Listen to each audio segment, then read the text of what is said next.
reading sacred texts, right? As that, to kind of reintroduce that, does that Yes. make... Yeah, I should go back on my statement that it's not a practice to read. Yes, Right. it is a practice. There is a kind of... And because reading sacred texts means not reading for meaning, but reading That's with right. devotion. That kind of devotional reading. It's what comes to you is different if you have a deep trust that it's coming from a higher source, so that it's coming from somebody who knows more than you do. Right. So there's an implicit guru yoga in it, an That's right. implicit. It makes you receptive to what it says. That it makes it different from ordinary reading, and that's a very lost ability today. It is lost, right? Except in some monasteries, perhaps. And in Talmud, I mean, the reason it was Well, important... Talmud and... Talmud. I mean, that practice of reading Mariana knows we have 5,000 books in the library. And reading a sacred text, I can get completely mystically lost, Yes. and all dimensions go. And I use that as an excuse for not doing the dishes. Take us to the next place. Yeah. So one of the main subjects we're dealing with, which really connects all of us in our life work, is the subject of integration and how to be effective integrators. Yes. Right? And it's clear from each of our bodies of work that one of the keys is discernment. So here we are trying to construct a world spirituality without it becoming dilettantish, without it becoming a big melting pot. Right? So you might sit here and say from 40 or 50 or more years on the path, you've gained the skill to be able to pick and choose and construct, right? And Marc's done his 30 years of study, but what is the key for effective integration with discernment? What is the art of integration as we approach the Let me creation world make a brief spirituality? parenthesis to go back to something unfinished. Sure. When I told you once personally that when I was invited to the Parliament of Religions, my statement is, I want to be a representative here, not of Buddhism, not of any particular religion, but of psychotherapy, and to the therapeutic, to the spiritual dimension of psychotherapy. Yes.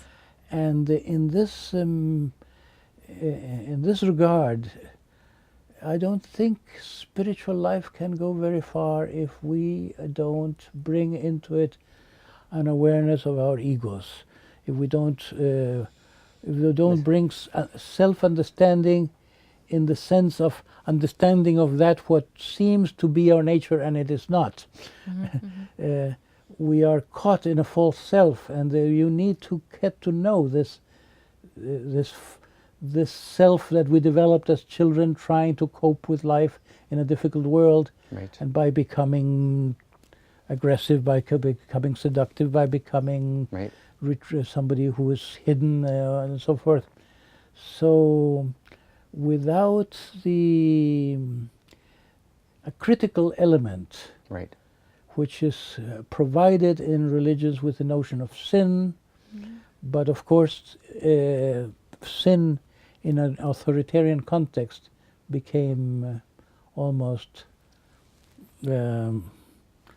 passé, like it lost its reputation, like virtue lost its reputation because it became authoritarian virtue, normative virtue, instead of being the true virtue that is the outflow of a harmonious nature. So I think I would make a plea that any integrative spirituality should contain an element that we now regard therapeutic, which is an element of the human dimension of know yourself. This know your ego, know your destructive emotions, know your shadow, Right, know shadow. the bad side of you, Right. and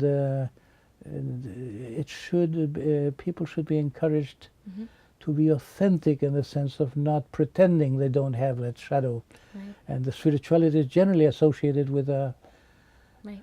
sort of whitened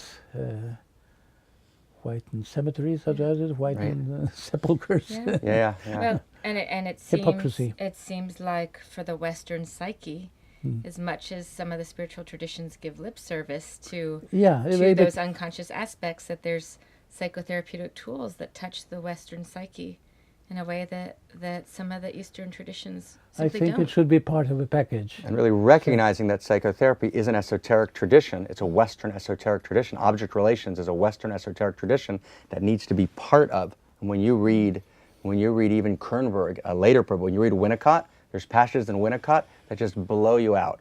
Where just, Winnicott's one you just feel that higher sense of self just running through.